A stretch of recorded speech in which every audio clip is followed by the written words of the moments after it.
Brought to you by WikiVidi.com. Second Boer War. The Second Boer War was fought between the British Empire and two Boer states, the South African Republic and the Orange Free State, over the Empire's influence in South Africa. It is also known variously as the Boer War, Anglo-Boer War, South African War, or Anglo-Boer South African War.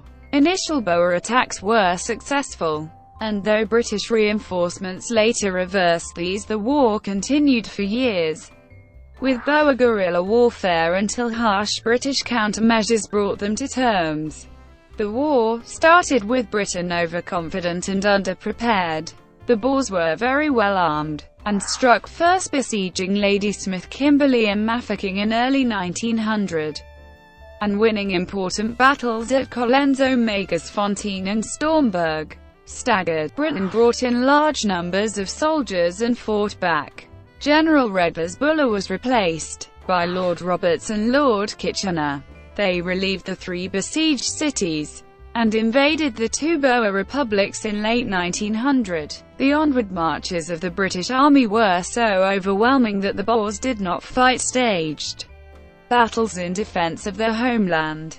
Britain quickly seized control of all of the Orange Free State and Transvaal, as the civilian leadership went into hiding or exile.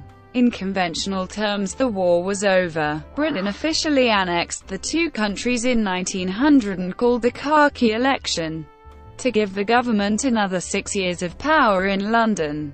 Britain's military efforts were aided by Cape Colony, the colony of Natal, and some native African allies, and further supported by volunteers from the British Empire, including Southern Africa, the Australian colonies, Canada, India and New Zealand. All other nations were neutral, but public opinion in them was largely hostile to Britain. Inside Britain and its empire there also was significant opposition to the Second Boer War.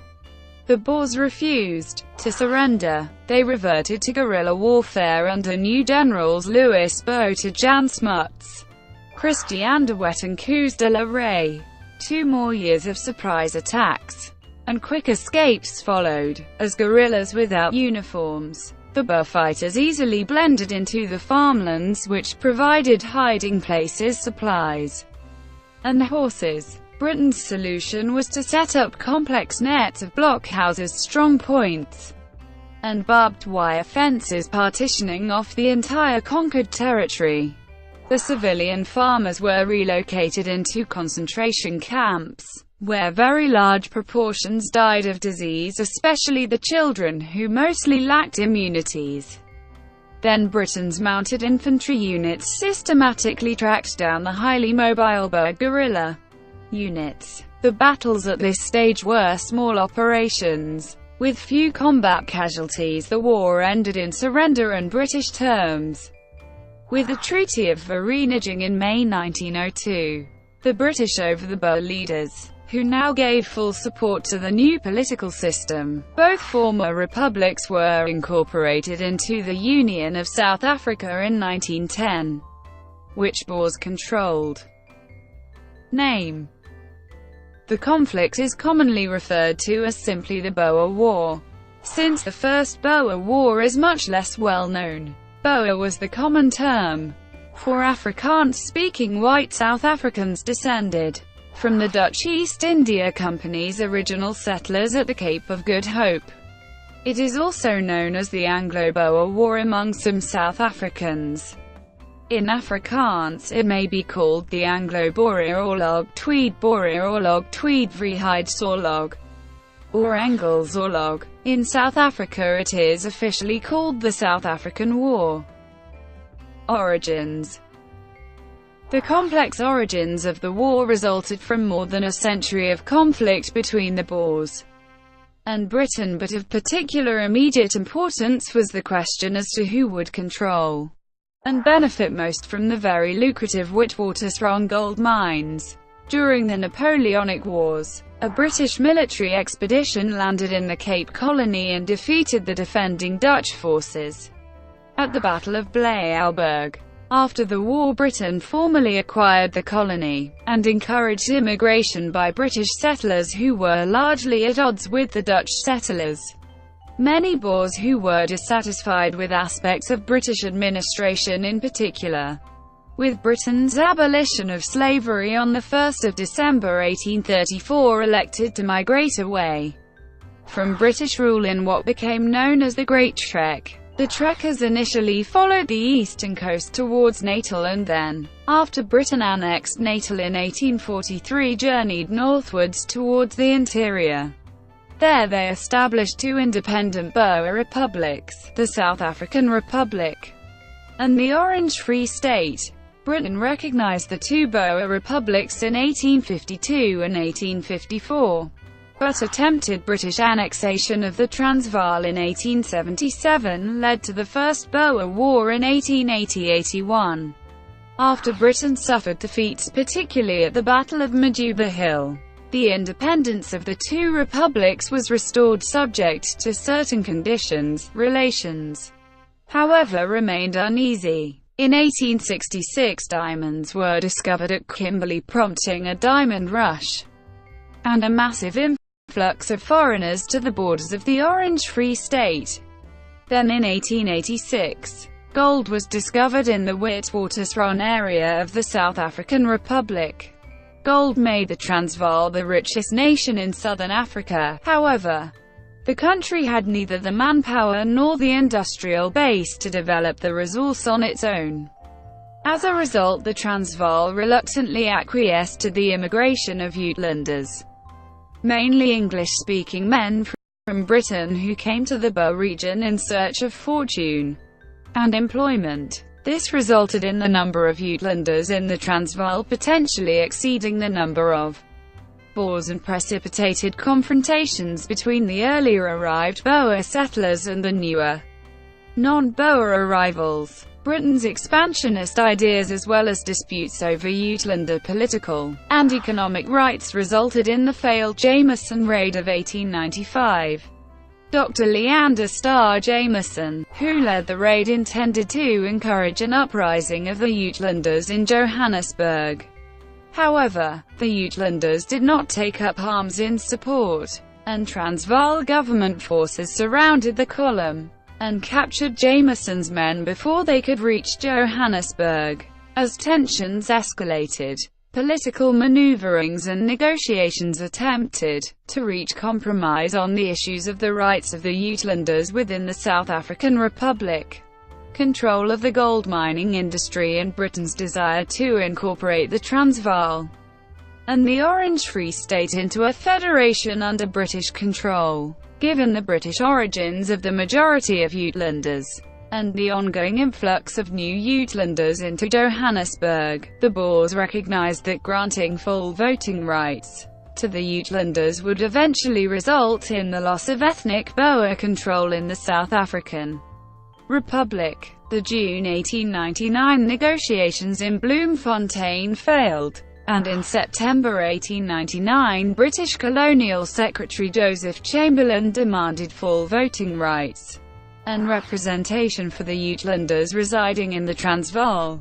Paul Kruger, the President of the South African Republic, issued an ultimatum on 9 October 1899, giving the British government 48 hours to withdraw all their troops from the borders of both the Transvaal and the Orange Free State, albeit Kruger had ordered commandos to the Natal border in early September, and Britain only had troops in garrison towns far from the border, failing which the Transvaal, allied to the Orange Free State, would declare war on the British government. The British government rejected the South African Republic's ultimatum, resulting in the South African Republic and Orange Free State declaring war on Britain. Phases. The war had three distinct phases. In the first phase, the Boers mounted preemptive strikes into British-held territory in Natal and the Cape Colony, besieging the British garrisons of Ladysmith, Mafeking and Kimberley. The Boers then won a series of tactical victories at Colenso, Magersfontein and Stormberg. In the second phase, after the introduction of greatly increased British troop numbers under the command of Lord Roberts, the British launched another offensive in 1900 to relieve the sieges, this time achieving success. After Natal and the Cape Colony were secure, Britain was able to invade the Transvaal, and the Republic's capital Pretoria was ultimately captured in June 1900.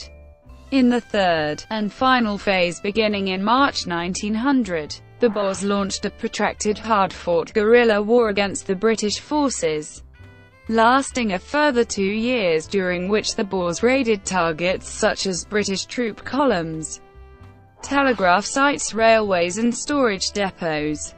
In an effort to cut off supplies to the raiders, the British, now under the leadership of Lord Kitchener, responded with a scorched earth policy of destroying Boer farms and moving civilians into concentration camps.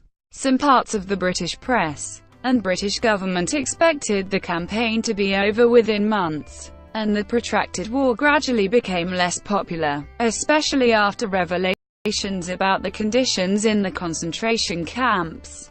The Boer forces finally surrendered on Saturday, the 31st of May 1902, with 54 of the 60 delegates from the Transvaal and Orange Free State voting to accept the terms of the peace treaty.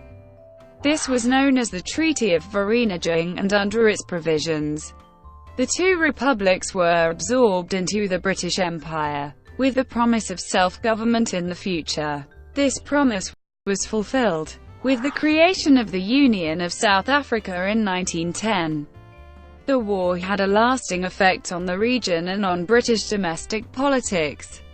For Britain, the Second Boer War was the longest, the most expensive and the bloodiest conflict between 1815 and 1914, lasting 3 months longer and resulting in higher British casualties than the Crimean War, although more soldiers died from disease in the Crimean War.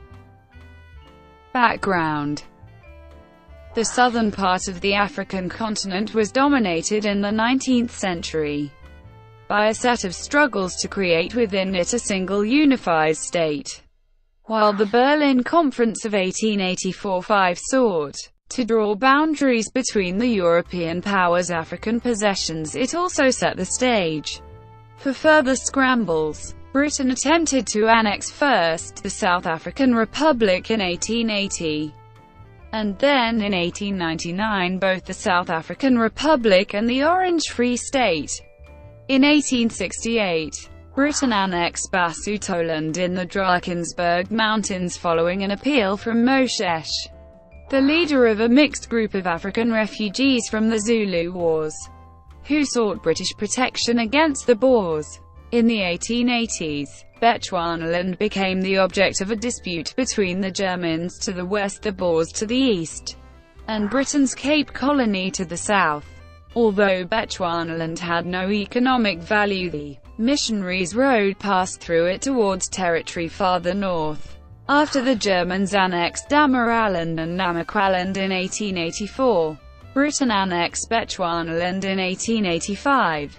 In the First Boer War of 1880-81, the Boers of the Transvaal Republic had proved skillful fighters in resisting the Britain's attempt at annexation, causing a series of British defeats.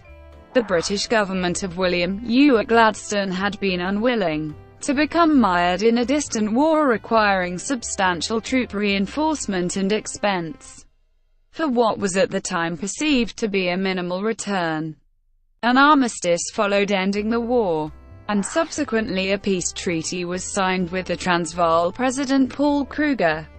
However, when, in 1886, a major gold field was discovered at an outcrop on a large ridge some 60 kilometers south of the Boer capital at Pretoria, it reignited British imperial interests. The ridge, known locally as the Witwatersrand, contained the world's largest deposit of gold-bearing ore. With the 1886 discovery of gold in the Transvaal, the resulting gold rush brought thousands of British and other prospectors and settlers from across the globe and over the border from the Cape Colony. The city of Johannesburg sprang up as a shanty town nearly overnight as the Uitlanders poured in and settled around the mines. The influx was such that the Uitlanders quickly outnumbered the Boers in Johannesburg and along the Rand, although they remained a minority in the Transvaal as a whole. The Boers, nervous and resentful of the Uitlanders' growing presence, sought to contain their influence through requiring lengthy residential qualifying periods before voting. Rights could be obtained by imposing taxes on the gold industry and by introducing controls through licensing tariffs and administrative requirements. Among the issues giving rise to tension between the Transvaal government on the one hand and the Uitlanders and British interests on the other, were certain self-appointed Uitlanders representatives, and British mine owners became increasingly angered and frustrated by their dealings with the Transvaal government. A reform committee was formed to represent the Uitlanders. Jameson Raid. In 1895 a plan was hatched with the connivance of the Cape Prime Minister Cecil Rhodes and Johannesburg gold magnate Alfred Bate to take Johannesburg, ending the control of the Transvaal government. A column of 600 armed men was led by Dr. Leander Starr Jameson, of which Cecil Rhodes was the chairman, over the border from Bechuanaland towards Johannesburg. The column was equipped with Maxim machine guns and some artillery pieces. The plan was to make a 3-day dash to Johannesburg before the Boer commandos could mobilize, and once there trigger an uprising by the primarily British expatriate workers organized by the Reform Committee.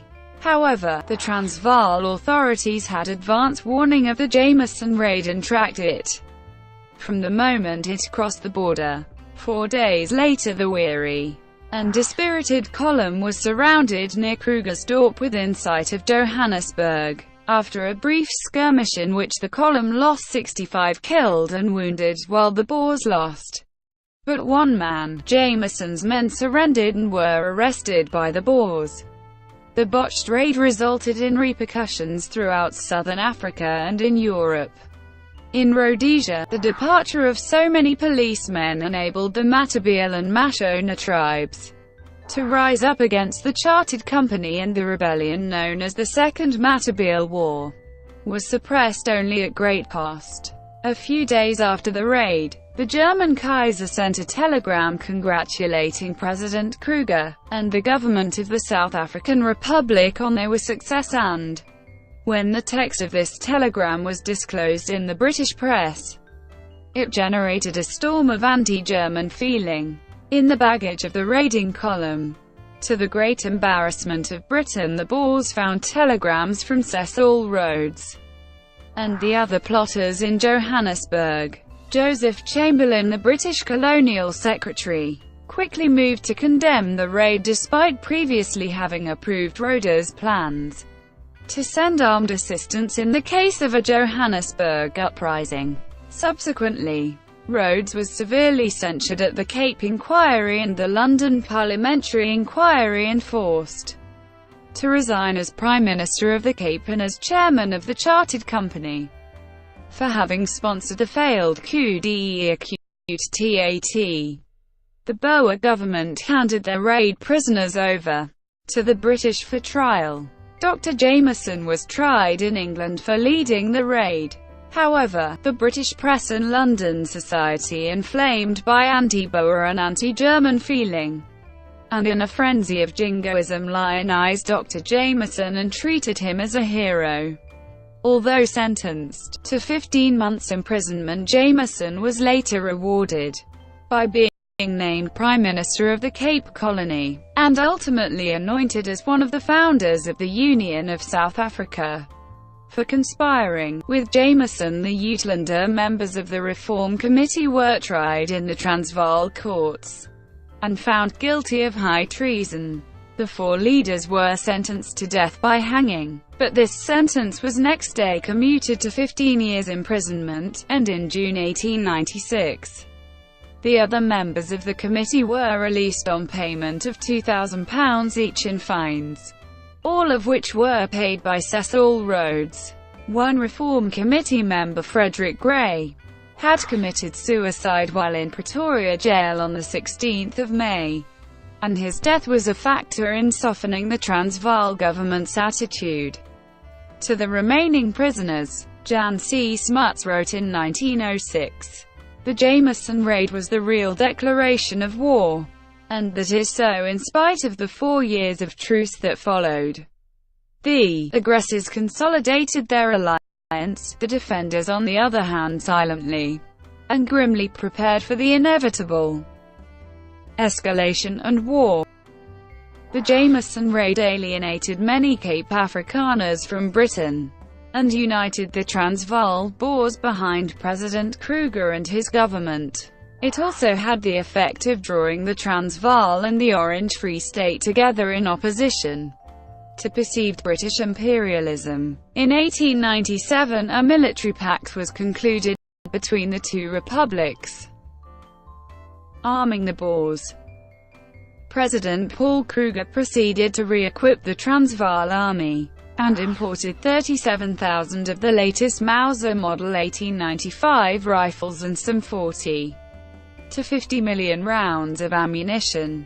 The best modern European artillery was also purchased. By October 1899, the Transvaal State Artillery had 73 heavy guns, including 4 155mm Creusot Fortress guns and 25 37mm Maxim Nordenfeldt guns. The Transvaal Army had been transformed, approximately 25,000 men equipped with modern rifles and artillery could mobilize within 2 weeks.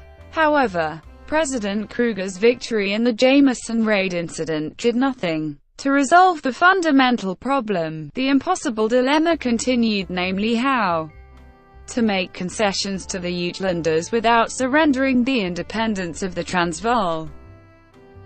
British case for war. The failure to gain improved rights for Uitlanders became a pretext for war and a justification for a major military build-up in the Cape Colony. The case for war was developed and espoused as far away as the Australian colonies. Several key British colonial leaders favoured annexation of the independent Boer republics. These figures included Cape Colony Governor Sir Alfred Milner, Cape Prime Minister Cecil Rhodes, British Colonial Secretary Joseph Chamberlain, and mining syndicate owners or landlords, such as Alfred Bate, Barney Barnato and Lionel Phillips. Confident that the Boers would be quickly defeated, they planned and organised a short war, citing the Uitlanders' grievances as the motivation for the conflict. Their influence with the British government was, however, limited. Lord Salisbury, the Prime Minister, despised jingoism and jingoists. He also distrusted the abilities of the British Army. Yet he led Britain into war for 3 main reasons. Because he believed the British government had an obligation to British South Africans. Because he thought that the Transvaal, the Orange Free State and the Cape Boers aspired to a Dutch South Africa, and that the achievement of such a state would damage Britain's imperial prestige around the world, and because of the Boers' treatment of black South Africans. Salisbury was not alone in this concern over the treatment of black South Africans. Roger Casement, already well on the way to becoming an Irish nationalist, was nevertheless happy to gather intelligence for the British against the Boers, because of their treatment of black Africans. Given this sense of caution among key members of the British cabinet and of the army, it is even harder to understand why the British government went against the advice of its generals to send substantial reinforcements to South Africa before war broke out. One strong argument is that Lansdowne, Secretary of State for War, did not believe the Boers were preparing for war, and also believed that if Britain were to send large numbers of troops, it would strike too aggressive a posture, and so prevent a negotiated settlement being reached or even encourage a Boer attack. Negotiations fail. President Steyn of the Orange Free State invited Milner and Kruger to attend a conference in Bloemfontein. The conference started on 30 May 1899, but negotiations quickly broke down despite Kruger's offer of concessions. In September 1899, Chamberlain sent an ultimatum demanding full equality for British citizens resident in Transvaal. Kruger, seeing that war was inevitable, simultaneously issued his own ultimatum prior to receiving Chamberlain's. This gave Britain 48 hours to withdraw all their troops from the border of Transvaal, otherwise the Transvaal, allied with the Orange Free State, would declare war. News of the ultimatum reached London on the day it expired. Outrage and laughter were the main responses. The editor of the Times laughed out loud when he read it, saying, "An official document is seldom amusing and useful, yet this was both." The Times denounced the ultimatum as an extravagant farce. The Globe denounced this trumpery little state. Most editorials were similar to the Daily Telegraph, which declared, "Of course there can only be one answer to this grotesque challenge. Kruger has asked for war, and war he must have." Such views were far from those of the British government and from those in the army. To most sensible observers, army reform had been a matter of pressing concern from the 1870s, constantly put off because the British public did not want the expense of a larger, more professional army, and because a large home army was not politically welcome. Lord Salisbury, the Prime Minister, then had to explain to a surprised Queen Victoria that, "We have no army capable of meeting even a second-class continental power." When war with the Boer republics was imminent in September 1899, a field force, referred to as the Army Corps, was mobilized and sent to Cape Town. It was about the equivalent of the First Army Corps of the existing mobilization scheme, and was placed under the command of Gen Sir Redvers Buller Gosink of Aldershot Command. However, once in South Africa, the Corps never operated as such, and the three divisions were widely dispersed. First phase, the Boer Offensive, October–December 1899. War was declared on the 11th of October 1899 with a Boer offensive into the British-held Natal and Cape Colony areas. The Boers had about 33,000 soldiers and decisively outnumbered the British, who could move only 13,000 troops to the front line. Boer organization and skills. The Boers had no problems with mobilization, since the fiercely independent Boers had no regular army units apart from the Staggered artillery of both republics. As with the First Boer War, since most of the Boers were members of civilian militias, none had adopted uniforms or insignia. Only the members of the Staggered artillery wore light green uniforms. When danger loomed, all the burghers in a district would form a military unit called a commando, and would elect officers. A full-time official titled de Veldkornet maintained muster rolls, but had no disciplinary powers. Each man brought his own weapon, usually a hunting rifle, and his own horse. Those who could not afford a gun were given one by the authorities. The presidents of the Transvaal and Orange Free State simply signed decrees to concentrate within a week, and the commandos could muster between 30,000 and 40,000 men. The average Boer, nevertheless, was not thirsty for war. Many did not look forward to fighting against fellow Christians and by and large fellow Christian Protestants. Many may have had an overly optimistic sense of what the war would involve, imagining that victory could be won as easily as in the First South African War. Many, including many generals, also had a sense that their cause was holy and just and blessed by God. It rapidly became clear that the Boer forces presented the British forces with a severe tactical challenge. What the Boers presented was a mobile and innovative approach to warfare drawing on their experiences from the First Boer War. The average Boers who made up their commandos were farmers who had spent almost all their working life in the saddle, both as farmers and hunters. They depended on the pot horse and rifle. They were also skilled stalkers and marksmen. As hunters they had learned to fire from cover, from a prone position, and to make the first shot count, knowing that if they missed, the game would either be long gun or could charge and potentially kill them. At community gatherings, target shooting was a major sport. They practiced shooting at targets such as hens' eggs perched on posts 100 meters away.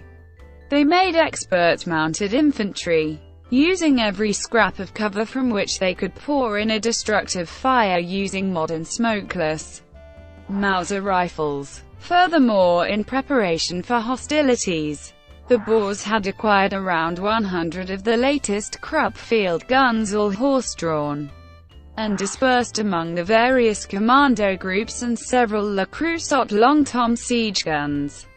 The Boers' skill in adapting themselves to become first-rate artillerymen shows them to have been a versatile adversary. The Transvaal also had an intelligence service that stretched across South Africa, and of whose extent and efficiency the British were as yet unaware. Boers besieged Ladysmith, Mafeking and Kimberley. The Boers struck first on 12 October at Krypan, an attack that heralded the invasion of the Cape Colony and Colony of Natal between October 1899 and January 1900. With elements of both speed and surprise, the Boer drove quickly towards the major British garrison at Ladysmith, and the smaller ones at Mafeking and Kimberley. The quick Boer mobilization resulted in early military successes against scattered British forces. Sir George Stuart White, commanding the British division at Ladysmith, had unwisely allowed Major General Penn Simons to throw a brigade forward to the coal mining town of Dundee, which was surrounded by hills. This became the site of the first engagement of the war, the Battle of Tulana Hill. Boer guns began shelling the British camp from the summit of Tulana Hill at dawn on 20 October. Penn Simons immediately counter-attacked. His infantry drove the Boers from the hill, but at the cost of 446 British casualties, including Penn Simons himself. Another Boer force occupied Elandslaagte, which lay between Ladysmith and Dundee. The British under Major General John French and Colonel Ian Hamilton attacked to clear the line of communications to Dundee. The resulting Battle of Elandslaagte was a clear-cut British tactical victory. But Sir George White feared that more Boers were about to attack his main position, and so ordered a chaotic retreat from Elandslaagte, throwing away any advantage gained. The detachment from Dundee was compelled to make an exhausting cross-country retreat to rejoin White's main force, as Boers surrounded Ladysmith and opened fire on the town. With siege guns, White ordered a major sortie against their artillery positions. The result was a disaster, with 140 men killed and over 1,000 captured. The siege of Ladysmith began and was to last several months. Meanwhile, to the northwest, at Mafeking on the border with Transvaal, Colonel Robert Baden-Powell had raised 2 regiments of local forces amounting to about 1,200 men in order to attack and create diversions if things further south went amiss. Mafeking, being a railway junction, provided good supply facilities and was the obvious place for Baden-Powell to fortify in readiness for such attacks. However, instead of being the aggressor, Baden-Powell and Mafeking were forced to defend when 6,000 Boer, commanded by Piet Cronje, attempted a determined assault on the town. But this quickly subsided into a desultory affair, with the Boers prepared to starve the stronghold into submission, and so on 13 October began the 217-day siege of Mafeking. Lastly, over 360 kilometers to the south of Mafeking lay the diamond mining city of Kimberley, which was also subjected to a siege. Although not militarily significant, it nonetheless represented an enclave of British imperialism on the borders of the Orange Free State and was hence an important Boer objective. From early November, about 7,500 Boer began their siege, again content to starve the town into submission. Despite Boer shelling the 40,000 inhabitants, of which only 5,000 were armed, were under little threat as the town was well stocked with provisions. The garrison was commanded by Lieutenant Colonel Robert Kikuik, although Cecil Rhodes was also a prominent figure in the town's defences. Siege life took its toll on both the defending soldiers and the civilians in the cities of Mafeking, Ladysmith and Kimberley as food began to grow scarce after a few weeks.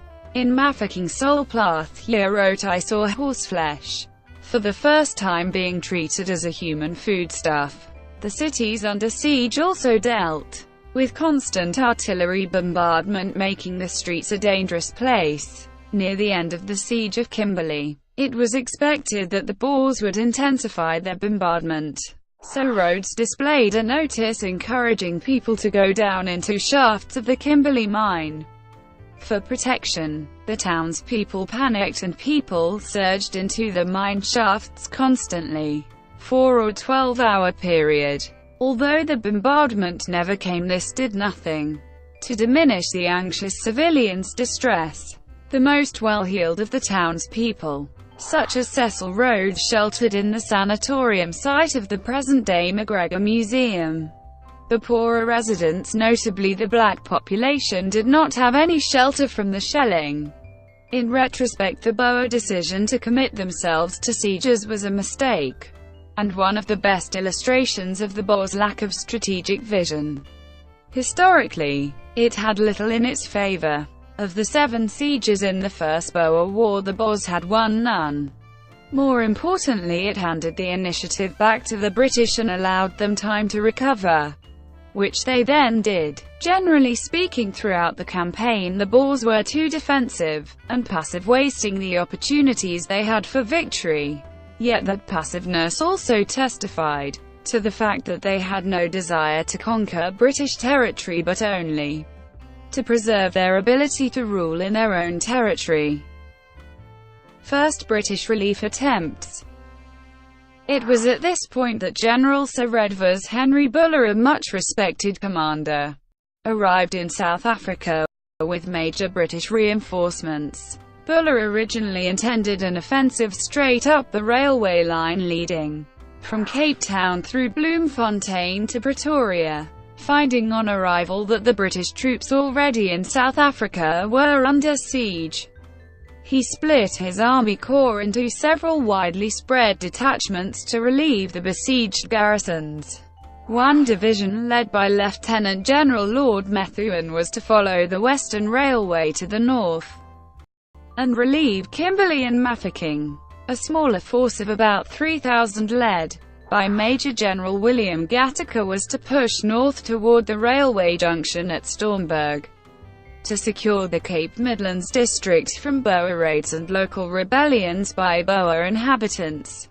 Finally, Buller himself would lead the major part of the Army Corps to relieve Ladysmith to the east. The initial results of this offensive were mixed, with Methuen winning several bloody skirmishes at Belmont on the 23rd of November, at Graspan on the 25th of November, and at a larger conflict, Modder River, on the 28th of November, resulting in British losses of 71 dead and over 400 wounded. British commanders had trained on the lessons of the Crimean War and were adept at battalion and regimental set pieces, with columns maneuvering in jungles, deserts, and mountainous regions. What they entirely failed to comprehend, however, was both the impact of destructive fire from trench positions and the mobility of cavalry raids, both of which had been developed in the American Civil War. The British troops went to war with what would prove to be antiquated tactics and in some cases antiquated weapons against the mobile Boer forces, with the destructive fire of their modern Mausers, the latest Krupp field guns, and their innovative tactics. The middle of December was disastrous for the British Army. In a period known as Black Week, the British suffered a series of losses on each of the three major fronts. On the 10th of December, General Gattaca tried to recapture Stormberg railway junction about 50 miles south of the Orange River.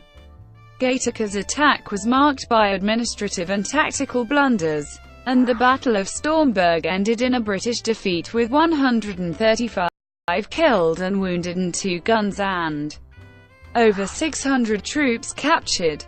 At the Battle of Magersfontein on the 11th of December, Methuen's 14,000 British troops attempted to capture a Boer position in a dawn attack to relieve Kimberley. This too turned into a disaster when the Highland Brigade became pinned down by accurate Boer fire. After suffering from intense heat and thirst for 9 hours, they eventually broke in ill-disciplined retreat.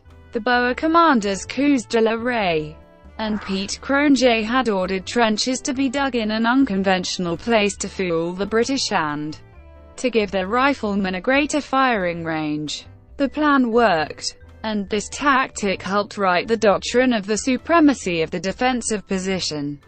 Using modern small arms and trench fortifications, the British lost 120 killed and 690 wounded, and were prevented from relieving Kimberley and Mafeking. A British soldier encapsulated the soldiers' view of the defeat, however. The nadir of Black Week was the Battle of Colenso on the 15th of December, where 21,000 British troops commanded by Buller himself attempted to cross the Tugela River to relieve Ladysmith, where 8,000 Transvaal Boers under the command of Louis Botha were awaiting them.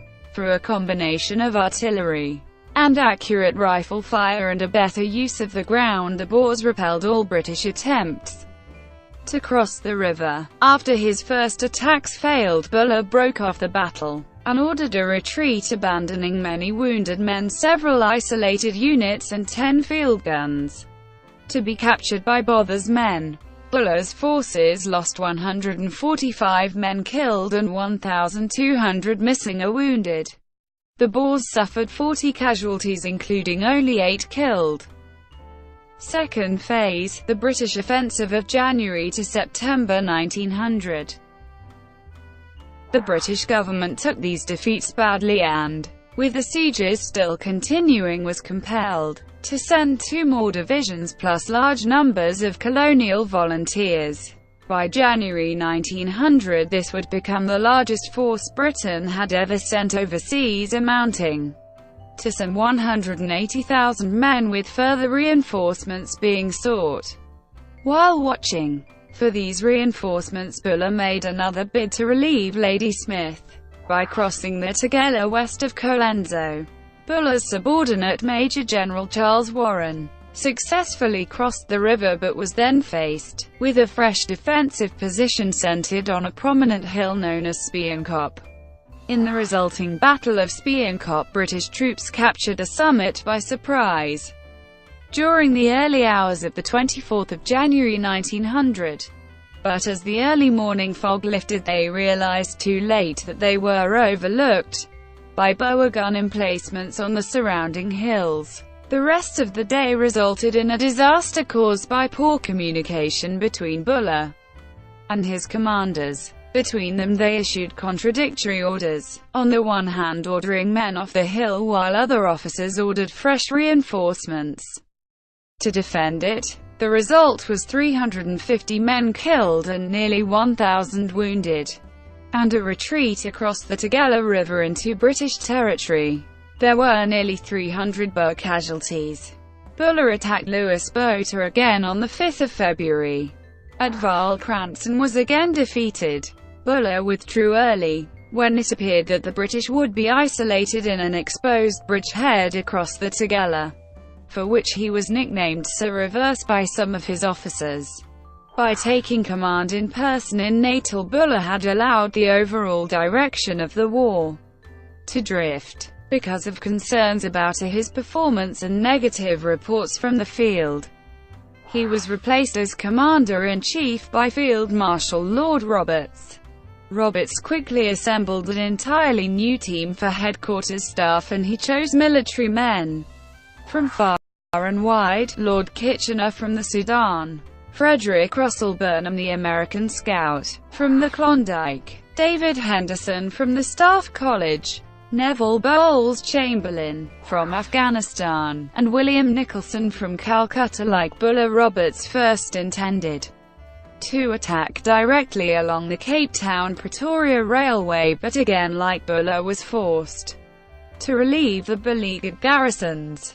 Leaving Buller in command in Natal, Roberts massed his main force near the Orange River and along the Western Railway behind Methuen's force at the Modder River, and prepared to make a wide outflanking move to relieve Kimberley. Except in Natal, the war had stagnated. Other than a single attempt to storm Ladysmith, the Boers made no attempt to capture the besieged towns.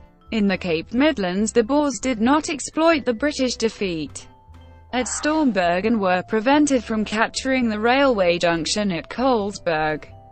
In the dry summer, the grazing on the veldt became parched, weakening the Boers' horses and draft oxen, and many Boer families joined their menfolk in the siege lines and lagers, fatally encumbering Crown's army. Roberts launched his main attack on 10 February 1900, and although hampered by a long supply route, managed to outflank the Boers defending Magersfontein. On 14 February, a cavalry division under Major General John French launched a major attack to relieve Kimberley.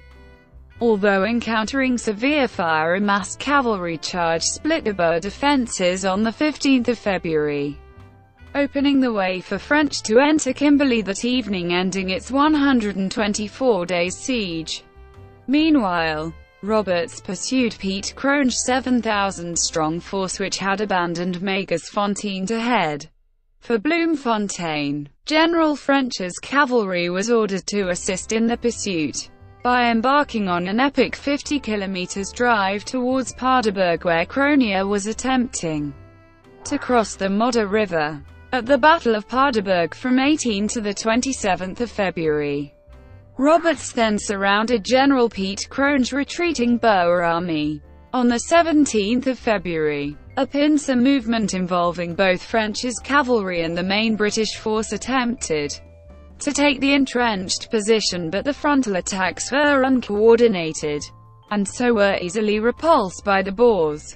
Finally, Roberts resorted to bombarding Cronje into submission, but it took a further 10 precious days, and with the British troops using the polluted Modder River as water supply, resulted in a typhoid epidemic, killing many troops. General Cronje was forced to surrender at Surrender Hill with 4,000 men.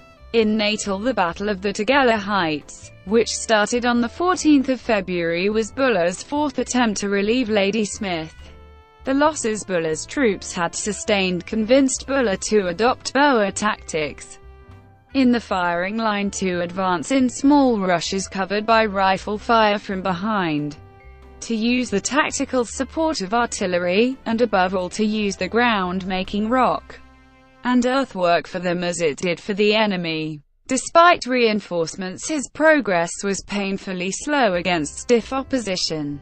However, on 26 February, after much deliberation, Buller used all his forces in one all-out attack for the first time, and at last succeeded in forcing a crossing of the Tugela to defeat Botha's outnumbered forces north of Colenso.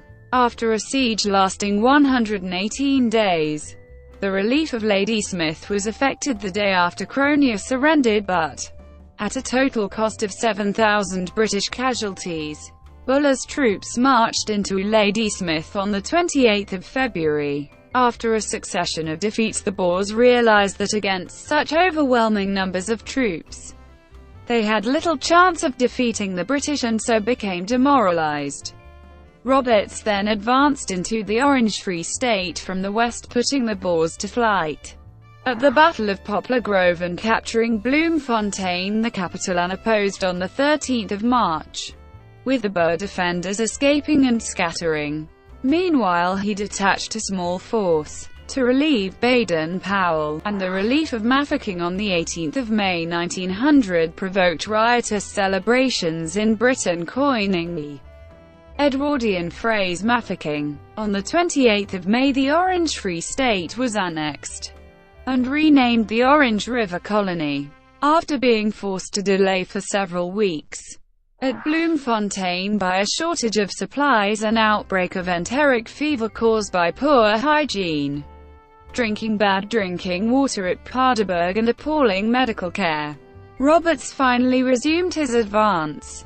He was forced to halt again at Kroonstad for 10 days, due once again to the collapse of his medical and supply systems, but finally captured Johannesburg on 31 May and the capital of the Transvaal, Pretoria, on 5 June.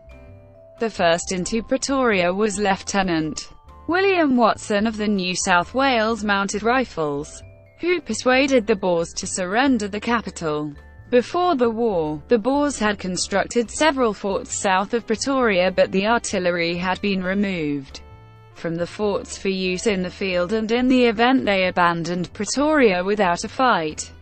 Having won the principal cities, Roberts declared the war over on 3 September 1900, and the South African Republic was formally annexed.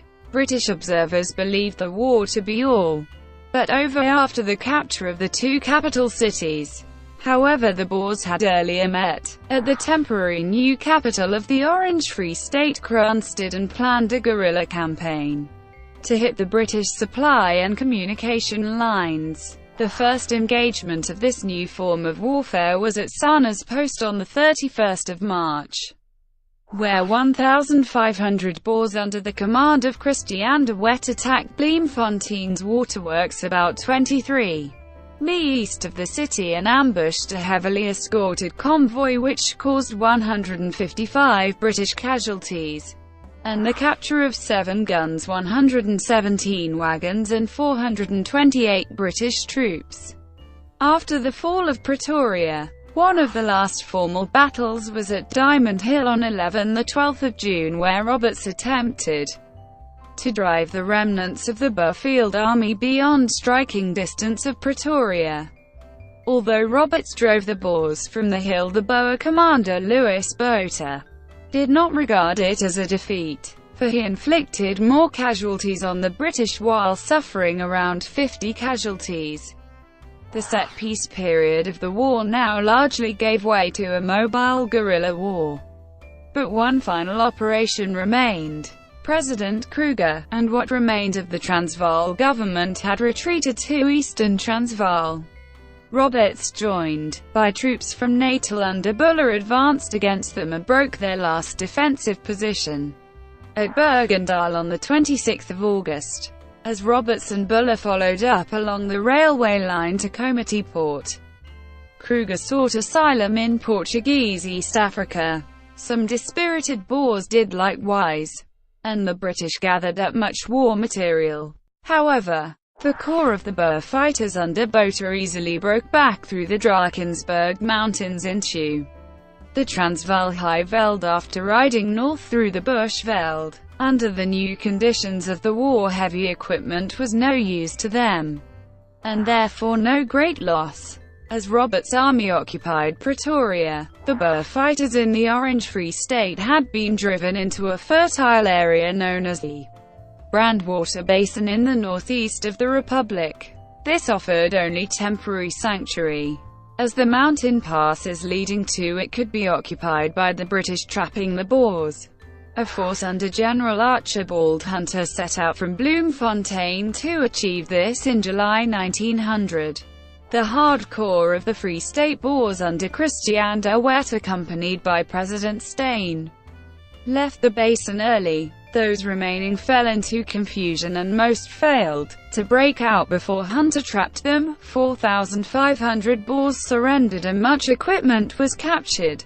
But as with Roberts' drive against Kruger at the same time, These losses were of relatively little consequence as the hardcore of the Boer armies and their most determined and active leaders remained at large. From the Basin, Christian de Wet headed west. Although hounded by British columns, he succeeded in crossing the Vaal into western Transvaal to allow Steyn to travel to meet the leaders. There was much sympathy for the Boers on mainland Europe, and in October, President Kruger and members of the Transvaal government left Portuguese East Africa on the Dutch warship de Gelderland sent by the Queen of the Netherlands, Wilhelmina.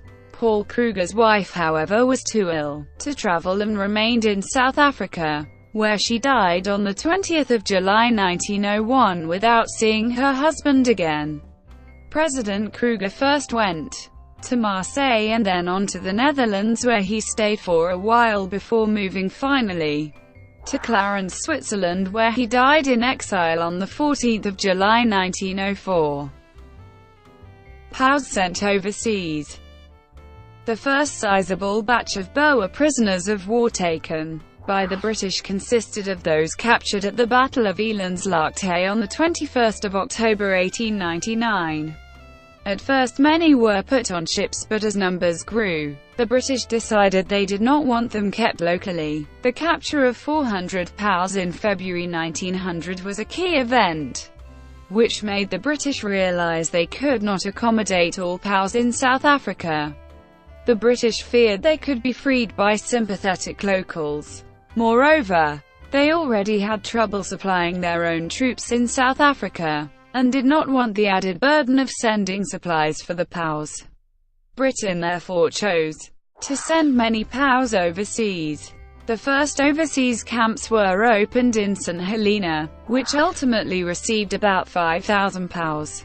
About 5,000 POWs were sent to Ceylon. Other POWs were sent to Bermuda and India. No evidence exists of Boer POWs being sent to the dominions of the British Empire such as Australia, Canada and New Zealand.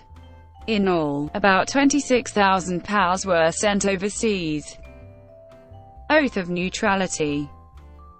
On 15 March 1900, Lord Roberts issued a proclamation in terms of which an amnesty would be granted to all burghers except leaders who took an oath of neutrality and returned quietly to their homes. It is estimated that between 12,000 and 14,000 burghers took this oath between March and June 1900. Third phase, Guerrilla War, September 1900 – May 1902. By September 1900, the British were nominally in control of both republics, with the exception of the northern part of Transvaal. However, they soon discovered that they only controlled the territory their columns physically occupied, despite the loss of their two capital cities and half of their army. The Boer commanders adopted guerrilla warfare tactics, primarily conducting raids against railways, resource and supply targets, all aimed at disrupting the operational capacity of the British Army. They avoided pitched battles and casualties were light. Each Boer commando unit was sent to the district from which its members had been recruited, which meant that they could rely on local support and personal knowledge of the terrain and the towns within the district, thereby enabling them to live off the land. Their orders were simply to act against the British whenever possible.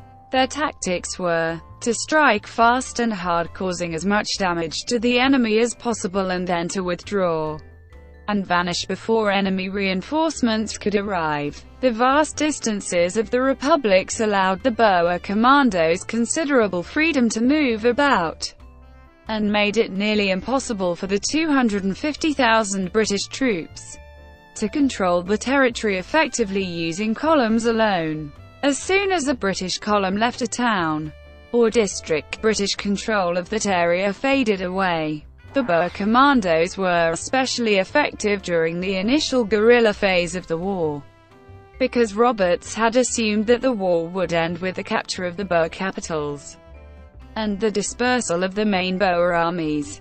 Many British troops were therefore redeployed out of the area and had been replaced by lower quality contingents of Imperial yeomanry and locally raised irregular corps.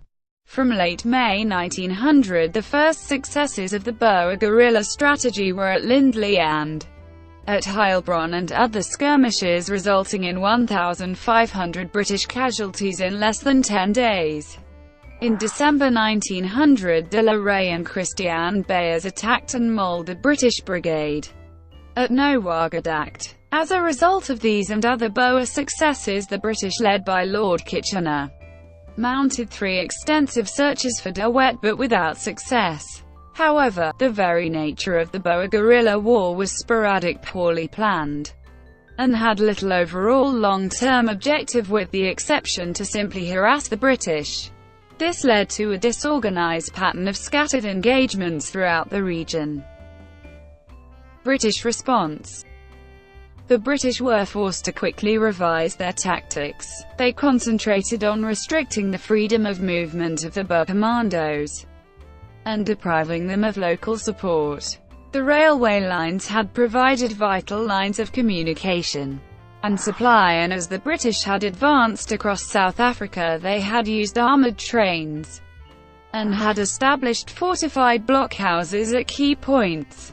They now built additional blockhouses and fortified these to protect supply routes against Boer raiders. Eventually, some 8,000 such blockhouses were built across the 2 South African republics, radiating from the larger towns along principal routes. Each blockhouse cost between £800 to £1,000 and took about 3 months to build. However, they proved very effective.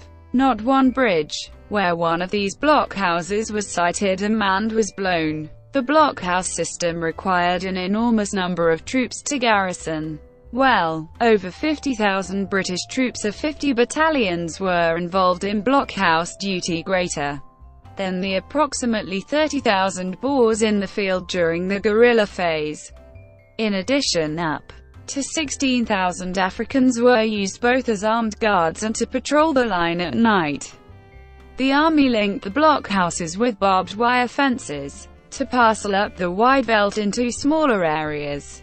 New model drives were mounted, under which a continuous line of troops could sweep an area of veldt bounded by blockhouse lines, unlike the earlier inefficient scouring of the countryside by scattered columns. The British also implemented a scorched earth policy, under which they targeted everything within the controlled areas that could give sustenance to the Boer guerrillas, with a view to making it harder for the Boers to survive.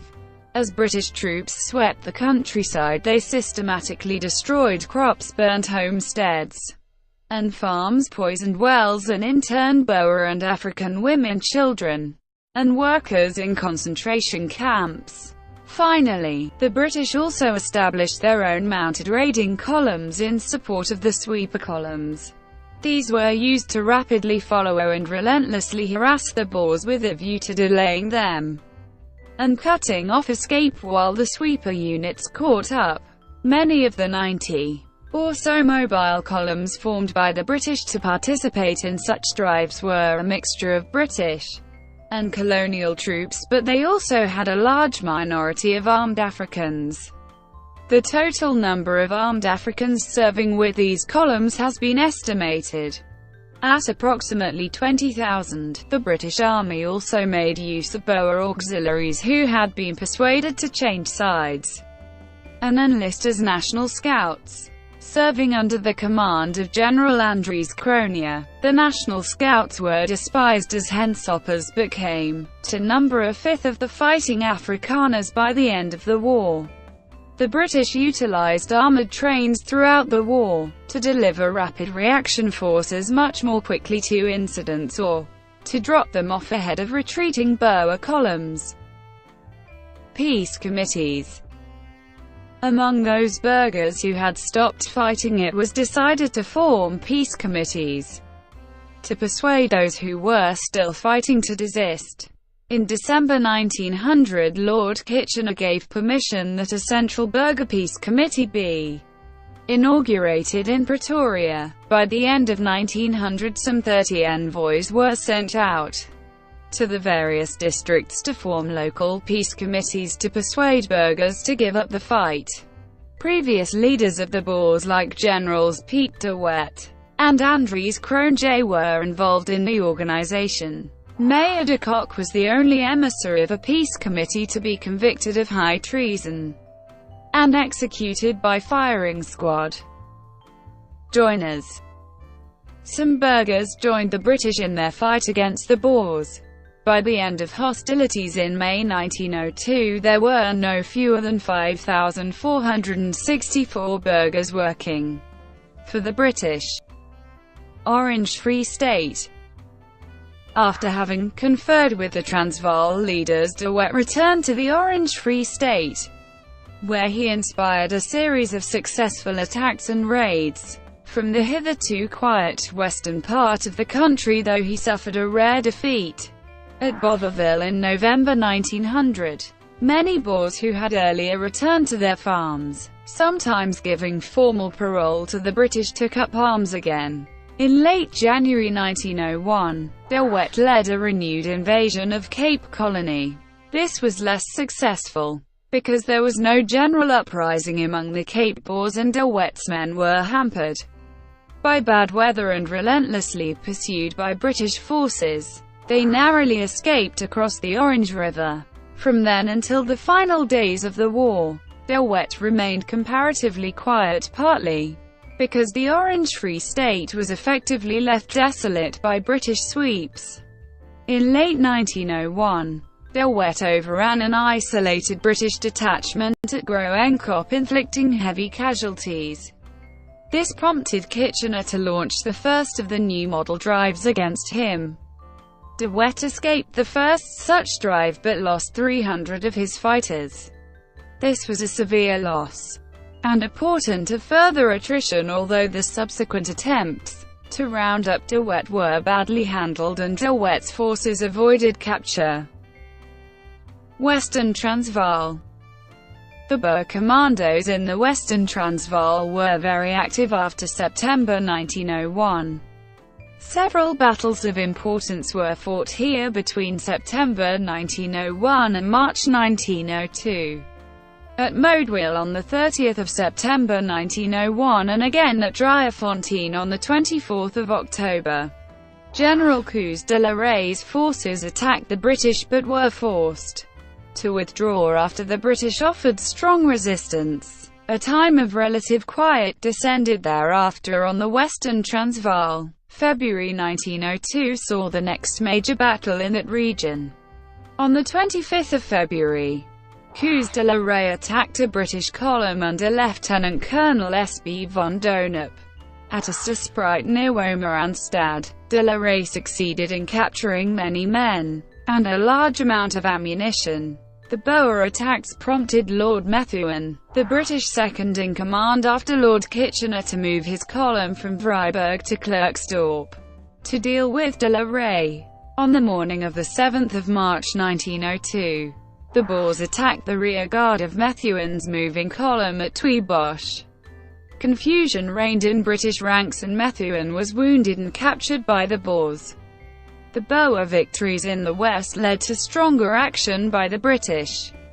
In the second half of March 1902, large British reinforcements were sent to the Western Transvaal under the direction of Ian Hamilton. The opportunity the British were waiting for arose on the 11th of April 1902 at Ruawal, where a commando led by General Jan Kemp and Commandant Potgieter attacked a superior force under Kekuik.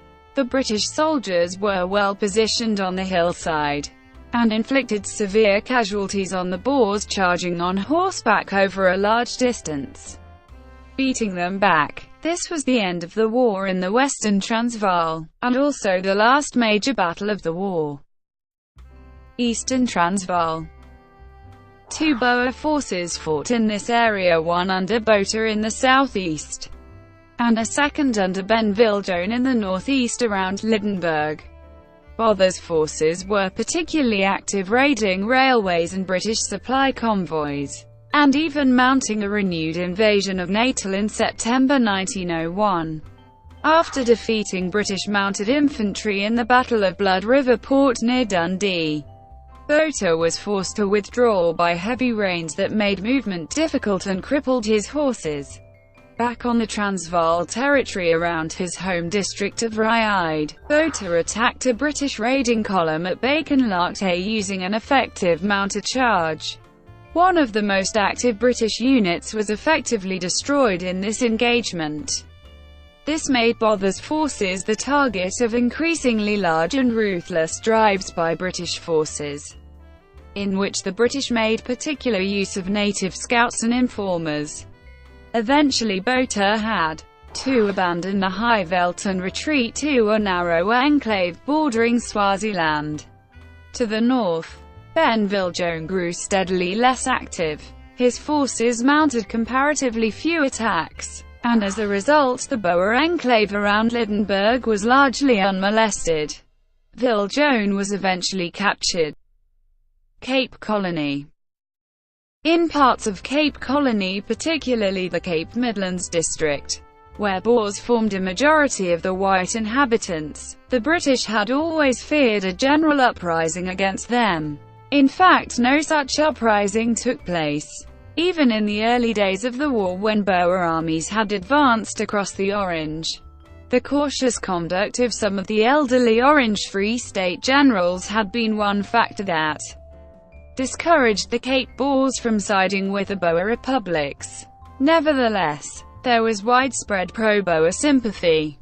Some of the Cape Dutch volunteered to help the British, but a much larger number volunteered to help the other side. The political factor was more important than the military. The Cape Dutch controlled the provincial legislature. Milner said 90% favoured the rebels. After he escaped across the Orange in March 1901, de Wet had left forces under Cape rebels Kruger and Scheepers to maintain a guerrilla campaign in the Cape Midlands. The campaign here was one of the least chivalrous of the war, with intimidation by both sides of each other's civilian sympathizers. In one of many skirmishes, Commandant Lotter's small commando was tracked down by a much superior British column and wiped out.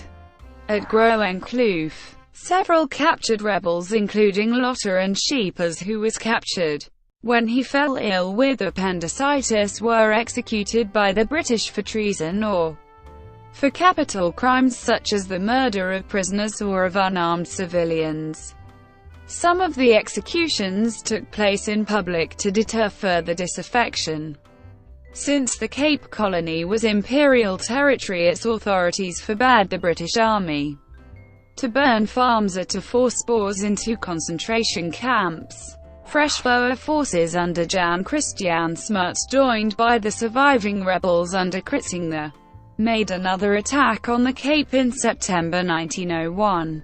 They suffered severe hardships, and were hard-pressed by British columns, but eventually rescued themselves by routing some of their pursuers at the Battle of Elands River and capturing their equipment. From then until the end of the war, Smuts increased his forces from among Cape rebels until they numbered 3,000. However, no general uprising took place, and the situation in the Cape remained stalemated. In January 1902, Boer leader Manny Maritz was implicated in the Lelyfontein massacre in the far northern Cape. Non-white roles.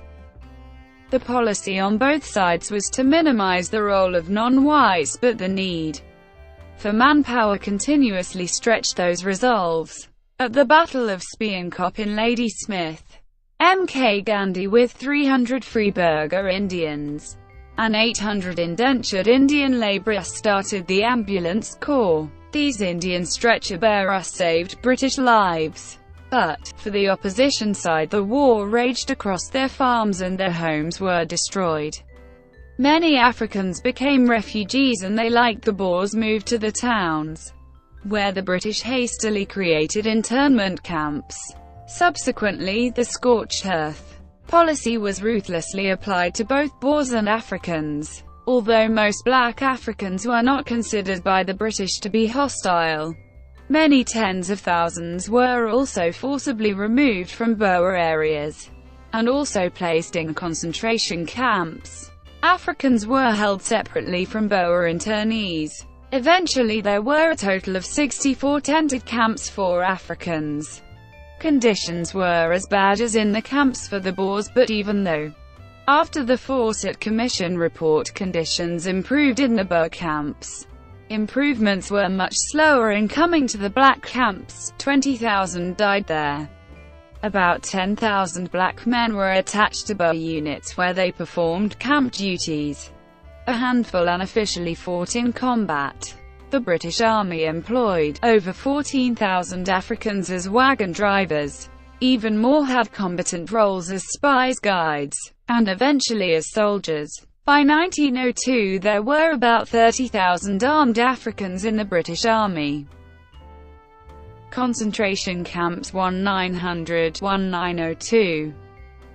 The term concentration camp was used to describe camps operated by the British in South Africa during this conflict, and the term grew in prominence.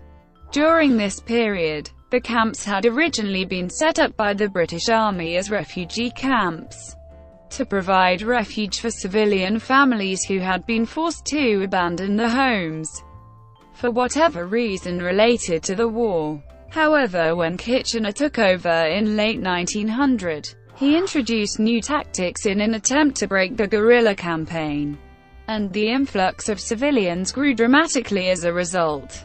Kitchener initiated plans to flush out guerrillas in a series of systematic drives organized like a sporting shoot, with success defined in a weekly bag of killed, captured and wounded, and to sweep the country bare of everything that could give sustenance to the guerrillas, including women and children. It was the clearance of civilians, uprooting a whole nation, that would come to dominate the last phase of the war. As Boer farms were destroyed by the British under their scorched earth policy, including the systematic destruction of crops and slaughtering of livestock, the burning down of homesteads and farms, and the poisoning of wells and salting of fields, to prevent the Boers from resupplying from a home base, many tens of thousands of women and children were forcibly moved into the concentration camps. This was not the first appearance of internment camps, as the Spanish had used internment in Cuba in the 10 Years' War. But the Boer War concentration camp system was the first time that a whole nation had been systematically targeted, and the first in which some whole regions had been depopulated. Eventually there were a total of 45 tented camps built for Boer internees and 64 for black Africans. Of the 28,000 Boer men captured as prisoners of war, 25,630 were sent overseas. The vast majority of Boers remaining in the local camps were women and children. Over 26,000 women and children were to perish in these concentration camps. The camps were poorly administered from the outset and became increasingly overcrowded when Kitchener's troops implemented the internment strategy on a vast scale. Conditions were terrible for the health of the internees, mainly due to neglect, poor hygiene, and bad sanitation. The supply of all items was unreliable, partly because of the constant disruption of communication lines by the Boers. The food rations were meager, and there was a two-tier allocation policy, whereby families of men who were still fighting were routinely given smaller rations than others. The inadequate shelter, poor diet, bad hygiene and overcrowding led to malnutrition and endemic contagious diseases such as measles, typhoid and dysentery, to which the children were particularly vulnerable. Coupled with a shortage of modern medical facilities, many of the internees died. Public opinion and political opposition. Although the 1900 UK general election, also known as the khaki election, had resulted in a victory for the Conservative government on the back of recent British victories against the Boers, public support quickly waned as it became apparent that the war would not be easy. and further unease developed following reports about the treatment by the British Army of the Boer civilians. Public and political opposition to government policies in South Africa regarding Boer civilians was first expressed in Parliament in February 1901 in the form of an attack on the policy, the government and the army, by the radical Liberal MP David Lloyd George. Emily Hobhouse, a delegate of the South African Women and Children's Distress Fund, visited some of the camps in the Orange Free State from January 1901, and in May 1901 she returned to England on board the ship the Saxon. Alfred Milner, High Commissioner in South Africa, also boarded the Saxon for holiday in England, but unfortunately for both the camp internees and the British government he had no time for Miss Hobhouse regarding her as a Boer sympathiser and troublemaker. On her return, Emily Hobhouse did much to publicise the distress of the camp inmates. She managed to speak to the Liberal Party leader, Henry Campbell Bannerman, who professed to be suitably outraged but was disinclined to press the matter as his party was split between the Imperialists and the pro-Boer factions. The more radical Liberals, however, such as David Lloyd George and John Ellis, were prepared to raise the matter in Parliament and to harass the government on the issue, which they duly did. St John Broderick, the Conservative Secretary of State for War, first defended the government's policy by arguing that the camps were purely voluntary and that the interned Boers were contented and comfortable, but was somewhat undermined as he had no firm statistics to back up his argument. So when his voluntary argument proved untenable, he resorted to the military necessity argument and stated that everything possible was being done to ensure satisfactory conditions in the camps. Hobhouse published a report in June 1901 that contradicted Broderick's claim, and Lloyd George then openly accused the government of a policy of extermination directed against the Boer population. The same month, Liberal opposition party leader Campbell Bannerman took up the assault and answered the rhetorical question, "When is a war not a war?" with his own rhetorical answer: "When it is carried on by methods of barbarism in South Africa," referring to those same camps and the policies that created them. The Hobhouse report caused uproar both domestically and in the international community. However, there was very little public sympathy for the highly reactionary Boer President Kruger. The Fawcett Commission.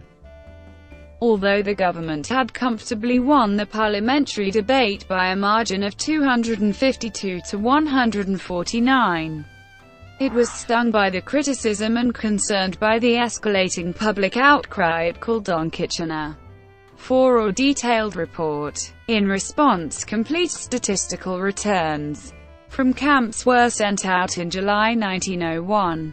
By August 1901, it was clear to government and opposition alike that Miss Hobhouse's worst fears were being confirmed. 93,940 Boers and 24,457 black Africans were reported to be in camps of refuge, and the crisis was becoming a catastrophe as the death rates appeared very high, especially among the children. The government responded to the growing clamour by appointing a commission. The Fawcett Commission, as it became known, was uniquely for its time an all-woman affair headed by Millicent Fawcett, who, despite being the leader of the women's suffrage movement, was a liberal unionist and thus a government supporter and considered a safe pair of hands. Between August and December 1901, the Fawcett Commission conducted its own tour of the camps in South Africa.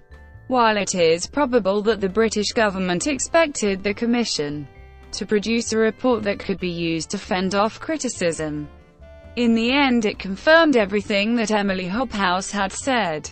Indeed, if anything, the Commission's recommendations went even further.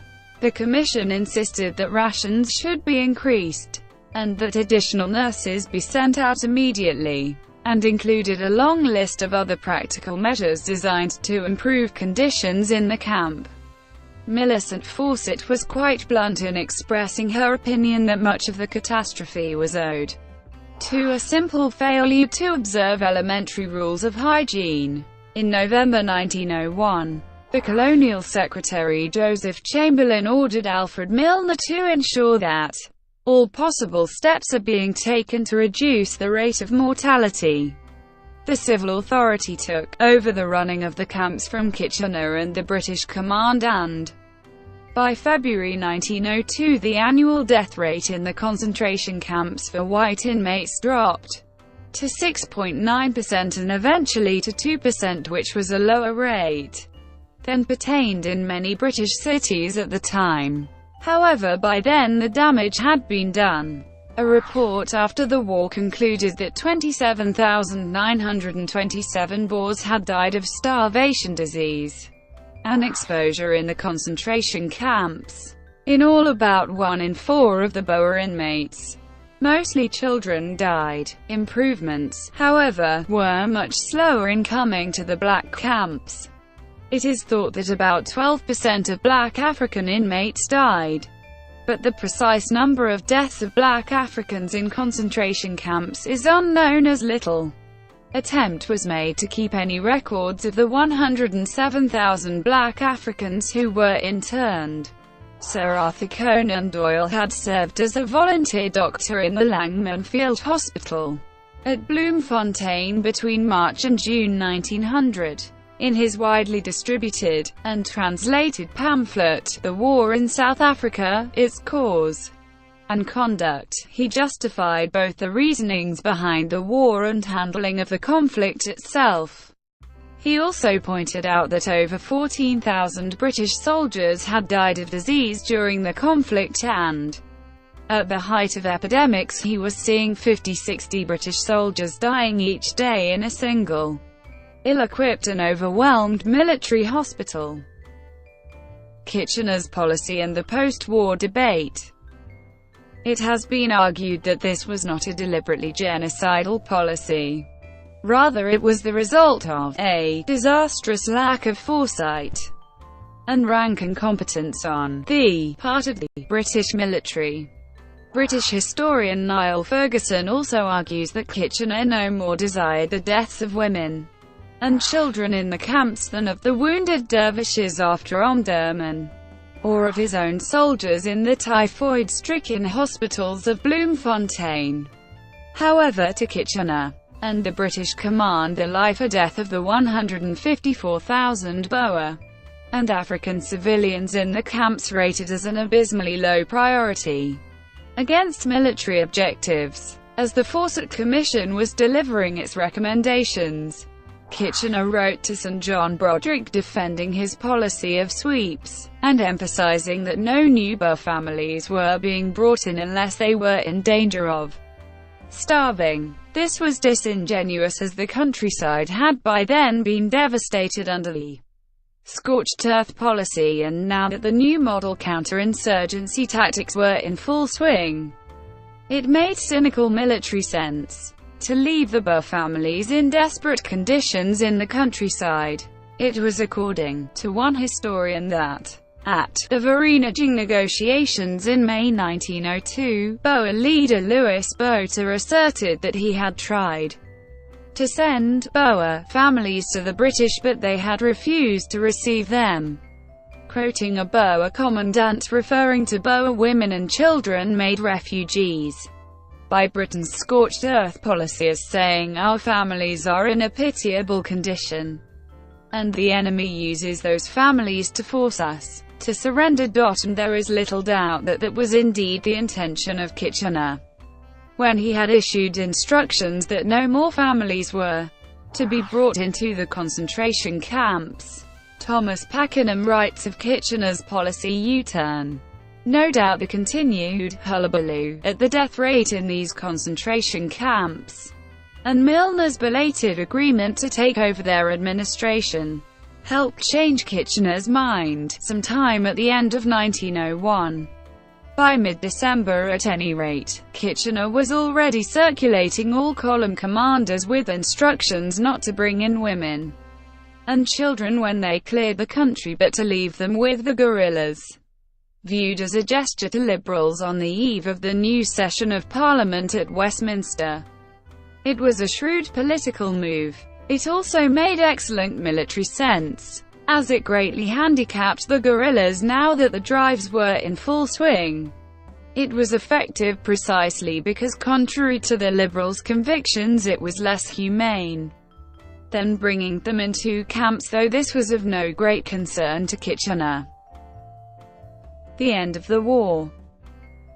Towards the end of the war, British tactics of containment, denial and harassment began to yield results against the guerrillas. The sourcing and coordination of intelligence became increasingly efficient, with regular reporting from observers in the blockhouses, from units patrolling the fences and conducting sweeper operations, and from native Africans in rural areas who increasingly supplied intelligence.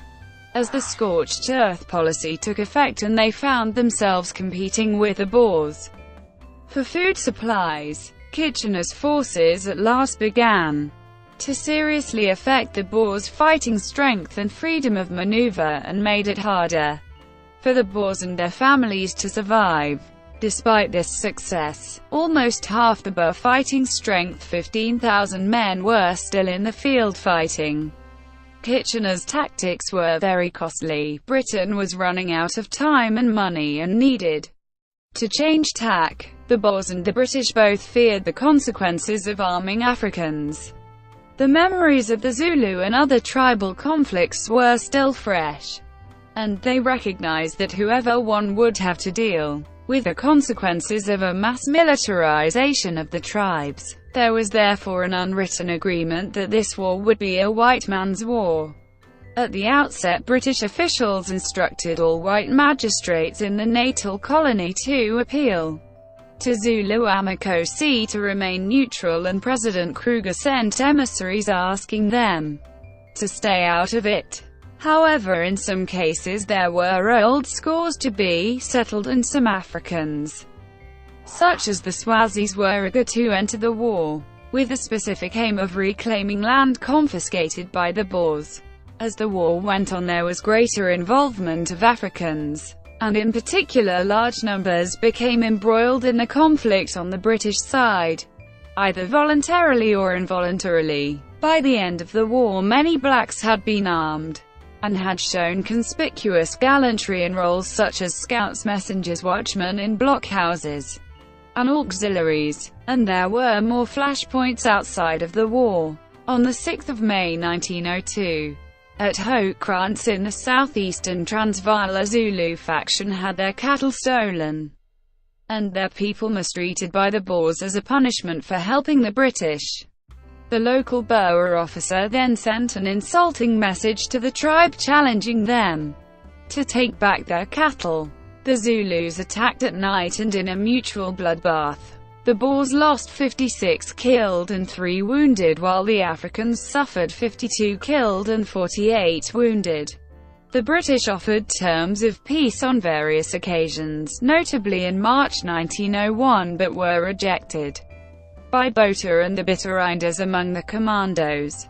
They pledged to fight until the bitter end, and rejected the demand for compromise made by the hands-uppers. Their reasons included hatred of the British, loyalty to their dead comrades, solidarity with fellow commandos, an intense desire for independence, religious arguments, and fear of captivity or punishment. On the other hand, the women and children were dying every day, and independence seemed impossible. The last of the Boers surrendered in May 1902, and the war ended with a Treaty of Vereeniging signed on 31 May 1902.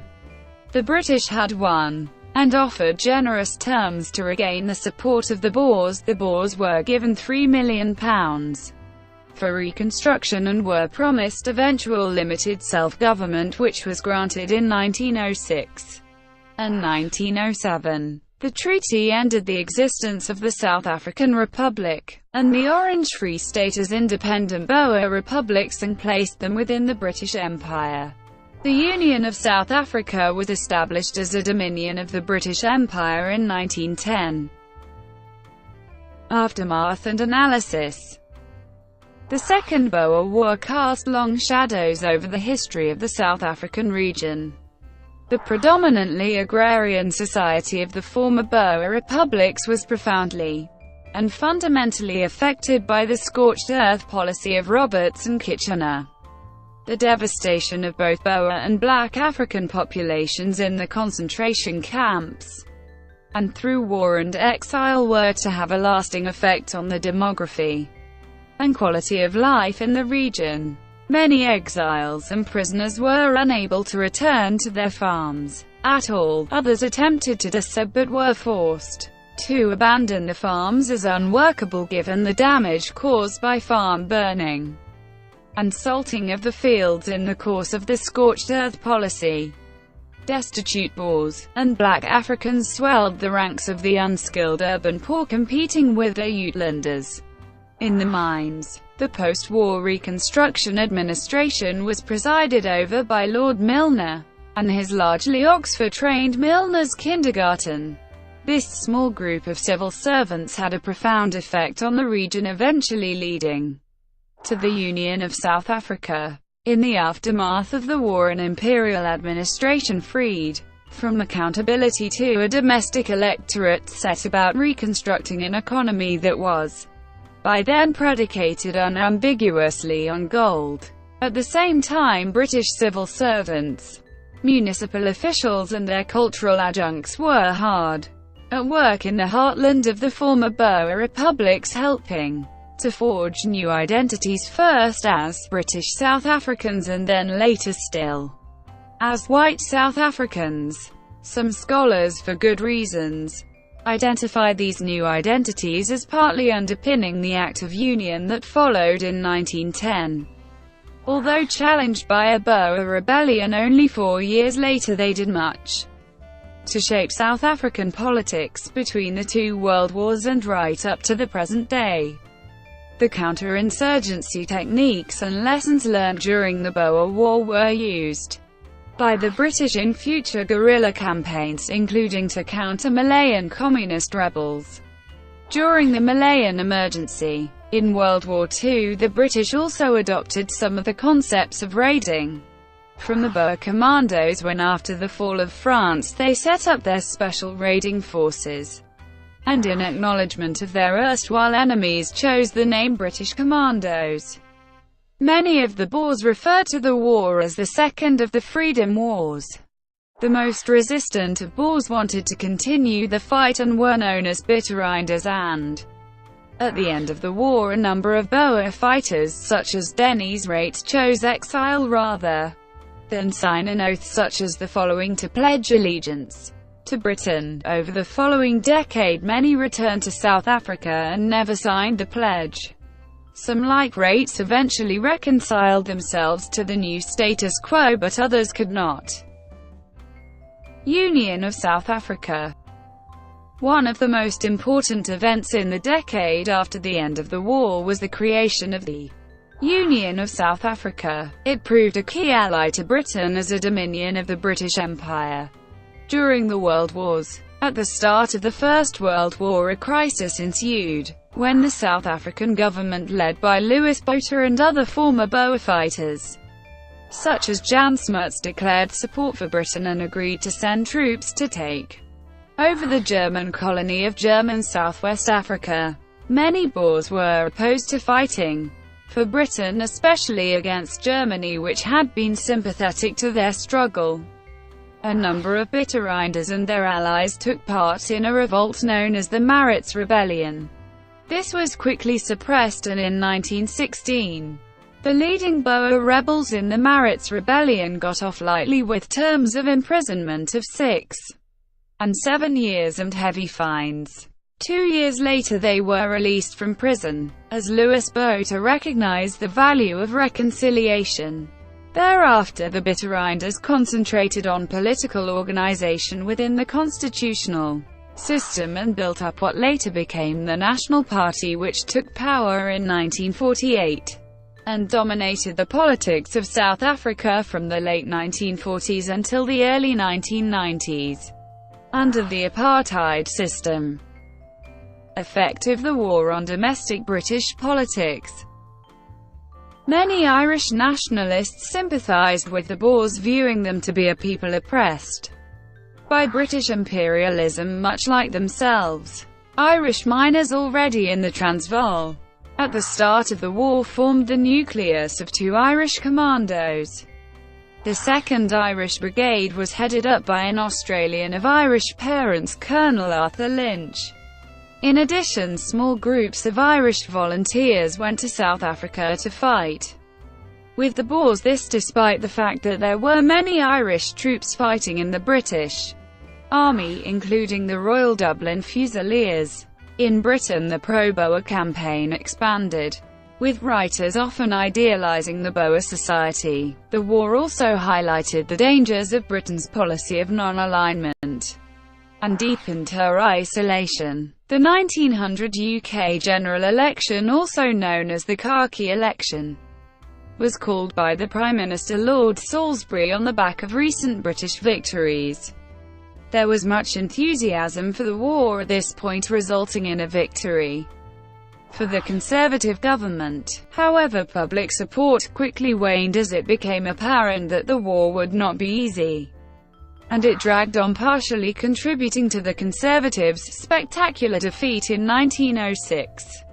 There was public outrage at the use of scorched earth tactics, the forced clearance of women and children, the destruction of the countryside, burning of Boer homesteads and poisoning of wells, for example, and the conditions in the concentration camps. It also became apparent that there were serious problems with public health in Britain. Up to 40% of recruits in Britain were unfit for military service, suffering from medical problems such as rickets and other poverty-related illnesses. This came at a time of increasing concern for the state of the poor in Britain. Having taken the country into a prolonged war, the Conservative government was rejected by the electorate at the first general election after the war was over. Balfour, succeeding his uncle Lord Salisbury in 1903 immediately after the war, took over a Conservative party that had won 2 successive landslide majorities but led it to a landslide defeat in 1906. Horses. The number of horses killed in the war was at the time unprecedented in modern warfare. For example, in the relief of Kimberley, French's cavalry rode 500 horses to their deaths in a single day. The wastage was particularly heavy among British forces, for several reasons: overloading of horses with unnecessary equipment and saddlery, failure to rest and acclimatise horses after long sea voyages, and later in the war, poor management by inexperienced mounted troops and distant control by unsympathetic staffs. The average life expectancy of a British horse from the time of its arrival in Port Elizabeth was around 6 weeks. Horses were slaughtered for their meat when needed. During the Siege of Kimberley and Siege of Ladysmith, horses were consumed as food once the regular sources of meat were depleted. The besieged British forces in Ladysmith also produced chevre or bovril-like paste by boiling down the horse meat to a jelly paste and serving it like beef tea. The Horse Memorial in Port Elizabeth is a tribute to the 300,000 horses that died during the conflict. Imperial involvement. The vast majority of troops fighting for the British Army came from Great Britain, yet a significant number came from other parts of the British Empire.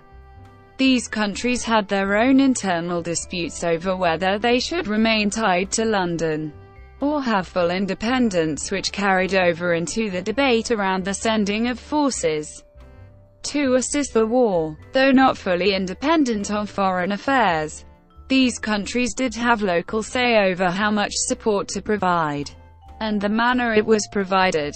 Ultimately, Australia, Canada, New Zealand, and British South African Company administered Rhodesia all sent volunteers. To aid the United Kingdom, Australia provided the largest number of troops, followed by Canada. Troops were also raised to fight with the British from the Cape Colony and the colony of Natal.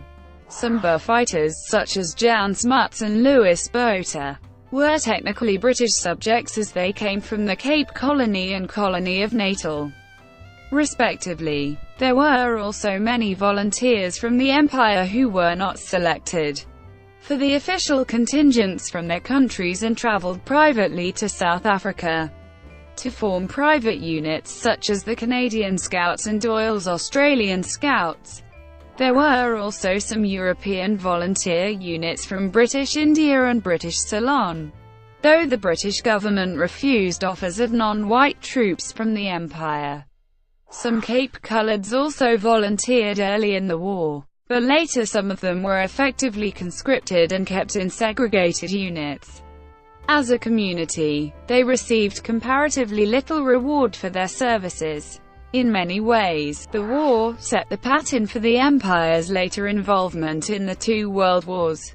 Specially raised units consisting mainly of volunteers were dispatched overseas to serve with forces from elsewhere in the British Empire. The United States stayed neutral in the conflict, but some American citizens were eager to participate. Early in the war, Lord Roberts cabled the American Frederick Russell Burnham, a veteran of both Matabele Wars but at that very moment prospecting in the Klondike, to serve on his personal staff as Chief of Scouts. Burnham went on to receive the highest awards of any American who served in the war. But American mercenaries participated on both sides. Australia. From 1899 to 1901, the 6 separate self-governing colonies in Australia sent their own contingents to serve in the Boer War. That much of the population of the colonies had originated from Great Britain explains a desire to support Britain during the conflict appealing to many. After the colonies formed the Commonwealth of Australia in 1901, the new government of Australia sent Commonwealth contingents to the war. The Boer War was thus the first war in which the Commonwealth of Australia fought. A few Australians fought on the Boer side. The most famous and colourful character was Colonel Arthur Alfred Lynch, formerly of Ballarat, Victoria, who raised the 2nd Irish Brigade. The Australian climate and geography were far closer to that of South Africa than most other parts of the Empire, so Australians adapted quickly to the environment, with troops serving mostly among the Army's mounted rifles. Enlistment in all official Australian contingents totaled 16,463. Another 5,000 to 7,000 Australians served in irregular regiments raised in South Africa. Perhaps 500 Australian irregulars were killed. In total 20,000 or more Australians served, and about 1,000 were killed. A total of 267 died from disease, 251 were killed in action or died from wounds sustained in battle. A further 43 men were reported missing. When the war began, some Australians like some Britons opposed it. As the war dragged on, some Australians became disenchanted, in part because of the sufferings of Boer civilians reported in the press. In an interesting twist, when the British missed capturing President Paul Kruger as he escaped Pretoria during its fall in June 1900, a Melbourne Punch, the 21st of June 1900, cartoon depicted how the war could be won using the Kelly Gang. The convictions and executions of 2 Australian lieutenants, Harry Harbord Morant, colloquially known as the Breaker, for his skill with horses, and Peter Hancock in 1902, and the imprisonment of a 3rd, George Whitton, had little impact on the Australian public at the time, despite later legend. The controversial court-martial saw the 3 convicted of executing Boer prisoners under their authority. After the war, though, Australians joined an empire-wide campaign that saw Whitton released from jail. Much later, Some Australians came to see the execution of Morant and Hancock as instances of wrongfully executed Australians, as illustrated in the 1980 Australian film Breaker Morant. One of the officers in the photo at left is LTCOL Percy Ricardo, CO of the 1st Queensland Mounted Infantry Contingent to South Africa. Canada. Over 7,000 Canadian soldiers and support personnel were involved in the Second Boer War, from October 1899 to May 1902, with approximately 7,368 soldiers in a combat situation. The conflict became the largest military engagement involving Canadian soldiers from the time of Confederation until the Great War. Eventually, 270 soldiers died in the course of the Boer War. The Canadian public was initially divided on the decision to go to war, as some citizens did not want Canada to become Britain's tool for engaging in armed conflicts. Many Anglophone citizens were pro-Empire and wanted the Prime Minister Sir Wilfrid Laurier to support the British in their conflict. On the other hand, many Francophone citizens felt threatened by the continuation of British imperialism to their national sovereignty. In the end, in order to appease the citizens who wanted war and avoid angering those who didn't, Laurier sent 1,000 volunteers under the command of Lieutenant Colonel William Otter to aid the Confederation in its war to liberate the peoples of the Boer-controlled states in South Africa. The volunteers were provided to the British, with the stipulation that the British pay costs of the battalion after it arrived in South Africa. The supporters of the war claimed that it pitted British freedom, justice, and civilization against Boer backwardness. The French Canadians' opposition to the Canadian involvement in a British colonial venture eventually led to a 3-day riot in various areas of Quebec. Commonwealth involvement in the Boer War can be summarized into 3 parts. The first part was characterized by questionable decisions and blunders from the Commonwealth leadership which affected its soldiers greatly. The soldiers of the Commonwealth were shocked at the number of Afrikaner soldiers who were willing to oppose the British. The Afrikaner troops were very willing to fight for their country, and were armed with modern weaponry and were highly mobile soldiers. This was one of the best examples of guerrilla-style warfare, which would be employed throughout the 20th century after set-piece fighting was seen as a hindrance by certain groups. The Boer soldiers would evade capture and secure provisions from their enemies, therefore they were able to exist as a fighting entity for an indeterminate period of time. The end of the first part was the period in mid-December which is referred to as the Black Week. During the week of 17th of December 1899, the British suffered 3 major defeats at the hands of the Boers at the battlefields of Stormberg, Magersfontein and Colenso. Afterwards, the British called upon more volunteers to take part in the war from the Commonwealth. The second part of the war was the opposite of the first. After the British reorganized and reinforced under new leadership, they began to experience success against the Boer soldiers. Commonwealth soldiers resorted to using blockhouses, farm burning and concentration camps to persuade the resisting Boers into submission. The final phase of the war was the guerrilla phase, where many Boer soldiers turned to guerrilla tactics such as raiding infrastructure or communications lines. Many Canadian soldiers did not actually see combat after getting shipped over to South Africa, as many arrived around the time of the signing of the Treaty of Vereeniging on 31 May 1902. New Zealand. When the Second Boer War seemed imminent, New Zealand offered its support. On 28 September 1899, Prime Minister Richard Seddon asked Parliament to approve the offer to the Imperial government of a contingent of mounted rifles. thus becoming the first British colony to send troops to the Boer War. The British position in the dispute with the Transvaal was moderate and righteous, he maintained. He stressed the crimson tie of empire that bound New Zealand to the mother country, and the importance of a strong British Empire for the colony's security. By the time peace was concluded 2.5 years later, 10 contingents of volunteers, totaling nearly 6,500 men from New Zealand with 8,000 horses, had fought in the conflict along with doctors, nurses, veterinary surgeons and a small number of school teachers. Some 70 New Zealanders died from enemy action, with another 158 killed accidentally or by disease. The New Zealanders in South Africa 1899-1902. South Africa. During the war, the British Army also included substantial contingents from South Africa itself.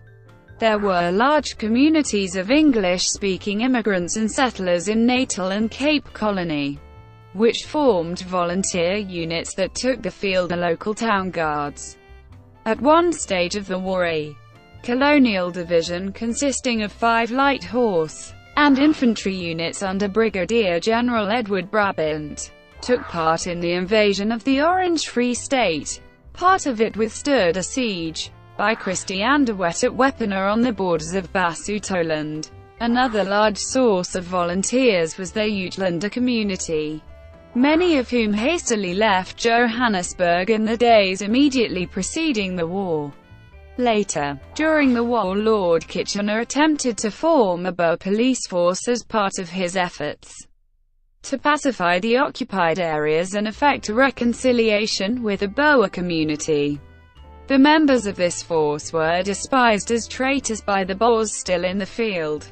Those Boers who attempted to remain neutral after giving their parole to British forces were derided as handsoppers and were often coerced into giving support to the Boer guerrillas. Like the Canadian and particularly the Australian and New Zealand contingents, many of the volunteer units formed by South Africans were light horse-mounted infantry, well suited to the countryside and manner of warfare. Some regular British officers scorned their comparative lack of formal discipline, but the light horse units were hardier and more suited to the demands of campaigning than the overloaded British cavalry, who were still obsessed with a charge by lance or sabre. At their peak, 24,000 South Africans served in the field in various colonial units. Notable units were the South African Light Horse, Remington's Guides, Kitchener's Horse, and the Imperial Light Infantry. Notable people involved in the Boer War. Harold Lothrop Borden was the only son of Canada's Canadian Minister of Defence and Militia, Frederick William Borden, serving in the Royal Canadian Dragoons. He became the most famous Canadian casualty of the Second Boer War. Queen Victoria asked F.W. Borden for a photograph of his son. Prime Minister Wilfrid Laurier praised his services. Tributes arrived from across Canada, and in his hometown Canning, Nova Scotia, there is a monument erected to his memory. Sam Hughes, senior militia officer, and later a federally elected cabinet minister. As a very patriotic individual, Hughes became involved in the Boer War as a member of Brigadier General Herbert Settle's expedition. After Hughes unsuccessfully tried to raise his own brigade of soldiers, Hughes was noted by his colleagues for having a dislike of professional soldiers, and he was noted for being an exceptional leader of irregular soldiers whom he preferred to lead in combat. However, Hughes was dismissed and was sent home in the summer of 1904. Sending letters back home which were published outlining British command incompetence, his impatience and boastfulness in his providing surrendering enemies favourable conditions. When he arrived back in Canada, Hughes became very active politically, and he would eventually start his political career with the Conservatives.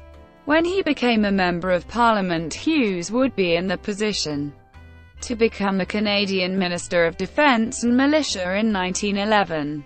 Just prior to the outbreak of World War I, this was a position that Hughes would be dismissed from in 1916 due once again to his impatience among other reasons. John McCrae, best known as the author of the World War I poem In Flanders Fields. McCrae started his active military service in the Boer War as an artillery officer. After completing several major campaigns, McCrae's artillery unit was sent home to Canada in 1901, with what would be referred to today as an honorable discharge. McCrae ended up becoming a special professor in the University of Vermont for pathology, and he would later serve in World War I as a medical officer until his death from pneumonia while on active duty in 1918. Harry Breaker Morant, Australian poet who participated in the summary execution of several Boer prisoners and the killing of a German missionary who had been a witness to the shootings. Morant was court-martialed and executed for murder. Winston Churchill, best known as the Prime Minister of Britain. During the main part of the Second World War, Churchill worked as a war correspondent for the Morning Post. At the age of 26 he was captured and held prisoner in a camp in Pretoria, from which he escaped and rejoined the British Army. He received a commission in the South African Light Horse and witnessed the capture of Ladysmith and Pretoria. Mahatma Gandhi, best known as the leader of the independence movement in India. He lived in South Africa 1893-1915, where he worked on behalf of Indians. He volunteered in 1900 to help the British by forming teams of ambulance drivers and raising 1,100 Indian volunteer medics. At Speenkop, Gandhi and his bearers had to carry wounded soldiers for miles to a field hospital because the terrain was too rough for the ambulances. General Redvers Buller mentioned the courage of the Indians in his dispatch. Gandhi and 37 other Indians received the War Medal. Victoria Cross recipients. 4 Canadian soldiers in the Second Boer War received a Victoria Cross, which is the highest military medal available to soldiers of the Commonwealth and former British territories. It is awarded based on exemplary bravery and valour in the presence of danger. Sergeant Arthur Herbert Lindsay Richardson, soldier of Lord Strathcona's horse. Richardson rode a wounded horse while wounded himself back into enemy fire to retrieve a wounded comrade whose horse had been killed at Wolfspruit on 5 July 1900.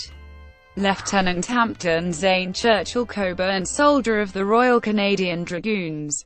Coburn received his Victoria Cross on 7 November 1900 when his unit was the rear guard at Lelyfontein. Coburn, along with fellow Victoria Cross recipient Lieutenant R.E.W. Turner, held off an advancing group of Boer soldiers in order to allow 2 Canadian field guns to escape along with their crews. Coburn was wounded and captured by the Boer soldiers. Lieutenant Richard Ernest William Turner, soldier of the Royal Canadian Dragoons. Turner received his Victoria Cross during the same portion of the conflict as Coburn. Turner was wounded in the conflict, however, and like Coburn, Turner escaped. Turner would later become a high-ranking officer in the Canadian Army in World War I. Sergeant Edward James Gibson Holland, soldier of the Royal Canadian Dragoons. Holland received his Victoria Cross from the same rearguard conflict at Lelyfontein on 7 November 1900 as Coburn and Turner. However, Holland received his medal for a different reason than the 2 aforementioned lieutenants. During the Boer advance, Holland kept the Boer soldiers at bay with his carriage-mounted Colt machine gun, despite the position becoming increasingly dangerous due to the proximity of the enemy. With his gun jammed and in danger of falling into enemy hands, Holland removed the Colt from its carriage and rode away on his horse with the gun in hand. Final overview. The Second Boer War was the harbinger for a new type of combat which would persevere throughout the 20th century guerrilla warfare.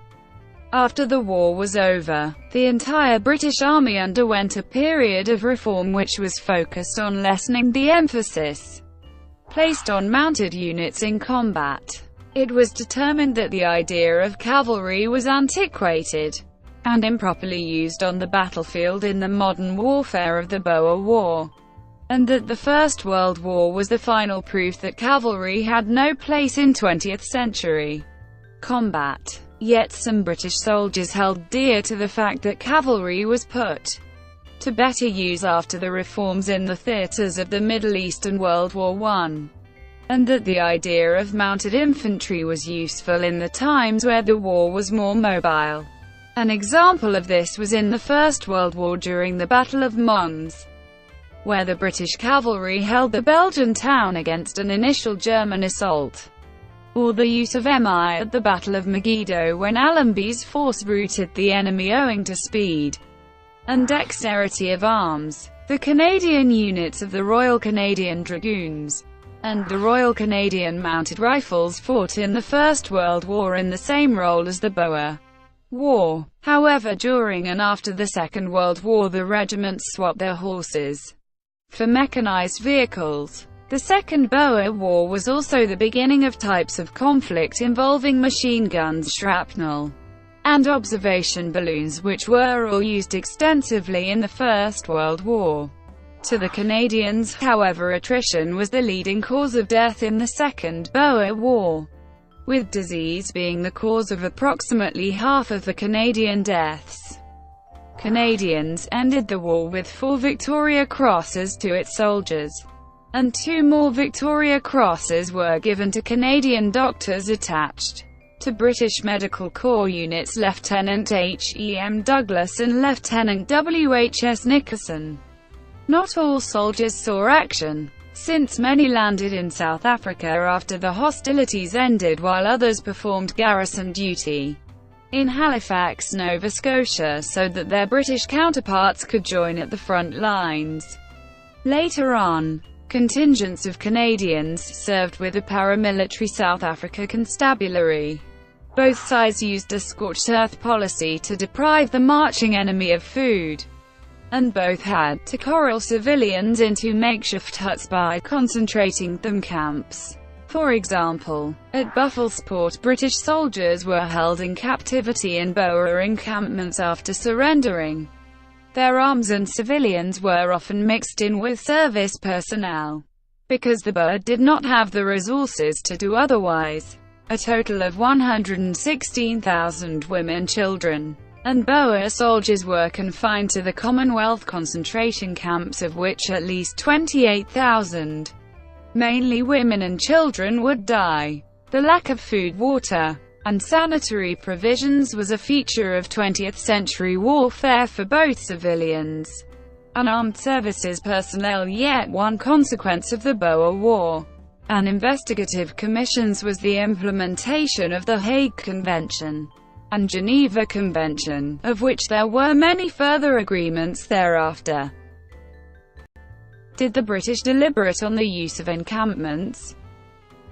The British saw their tactics of scorched earth and concentration camps as ways of controlling the Boers by eliminating the decay and deterioration of the national character, and as a way of reinforcing the values through subjugation of citizens and the destruction of the means for the Boer soldiers to continue fighting of British society that the Boers were rejecting.